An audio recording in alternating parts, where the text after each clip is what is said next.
In court, Tracy stuns Lucy and the others and says she's here to protect her legal claim to the Deceptor. Lucy laughs, and Maxie argues Lucy created it. Lucy asks if this is about some ancient feud or her relationship with her brother. Tracy snaps. You mean your cheap and tawdry affair with Alan while he was married to Monica? Lucy throws the mob bosses Tracy's been married to in her face. Maxie suggests they stop fighting and tells Lucy they need to figure out how they will get this case thrown out. The judge enters and court begins.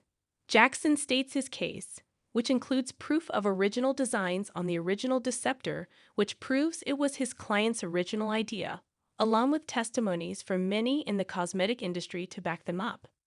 Ellis counters that none of this evidence has been seen by her or her clients, and this is a frivolous lawsuit for money. The judge calls Jackson and Elise to the bench to see the evidence. After reviewing Jackson's evidence, the judge declares they will proceed with a trial and sets the date for 6 months from now. He dismisses the court. Lucy vents that in 6 months deception will be ruined. Elise says nobody expected this, but once she looks at their evidence, she can make a plan. Until then, Lucy can't sell the Deceptor. Lucy cries her company will go bankrupt if that happens. Tracy saunters over, and Lucy asks what evidence she drummed up for this malicious lawsuit. Tracy says this is all Lucy's doing as she attracts scandal, and reminds her of the Coco Cosmetics Ponzi scheme mess she got herself into. Tracy says she could make the lawsuit go away in return for 75% of deception. Lucy seethes, but Tracy says if this goes to trial and Lucy loses, she'll lose it all.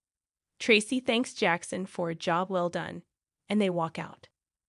Brooke Lynn tells the others she needs to talk to her grandmother and exits. She spies Tracy and Jackson talking in the hall, and once he leaves, Brooke Lynn gives Tracy a glare of death, but storms off without saying a word. Back in court, Elise tells Lucy and Maxie that Tracy must have actual documents about the development of the Deceptor, and ask how she could get her hands on such proprietary materials. Lucy says they should talk to Spinelli about how this could happen, and maybe they were hacked, but Maxie suggests this was an inside job. She reminds Lucy that Brooke Lynn downloaded the information about the Deceptor to a flash drive. Maxie knows this isn't something Brooke Lynn would do, and Lucy agrees unless Tracy had something to hold over her. Ellis says it's clear Brooke Lynn has been working as a mole for Tracy. Don arrives at Ferncliff to see Sasha. He's stopped from going into her room by Nurse Janice, so he explains he's here about the stabbing incident she was involved in. Janice tells Dante she's sorry to say someone has been supplying Sasha with illegal drugs, and she's facing several setbacks. Dante would like to talk to her, and Janice points him to the room. Dante enters to find Sasha asleep. He tries to wake her, but she doesn't stir. After Dante leaves, Janice enters and Sasha. Sasha wakes up and pleads with Janice not to let Dr. Montague near her as he's drugging her. Selena meets with Sonny in his office and thanks him for seeing her. He assumes this is important. Selena says it is, and unfortunately, the poker games at the Savoy are dead unless he steps in to save them. She explains Marshall has stepped in to run the club while Curtis is out, and he shut down the games. She'd like him to talk to Marshall about the games. Sonny refuses to say anything to Marshall, as he's going through issues now with Curtis and doesn't need any more stress. He says if Marshall wants the games shut down, that's that, and he better not get reports of her interfering with or pressuring Marshall or Curtis. Selena says she hears him, but Sonny needs her to be transparent with him.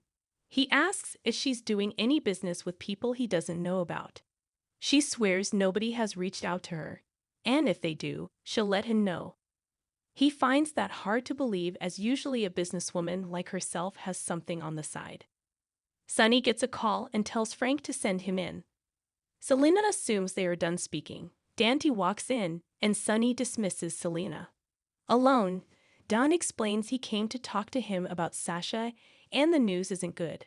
Dan says someone is smuggling in drugs to Sasha, and she's completely out of it. Sonny talked to Sasha just before her breakdown, and she was fine. So someone triggered her. Dana knows his father is going to do what he has to, but he is going to make some calls too.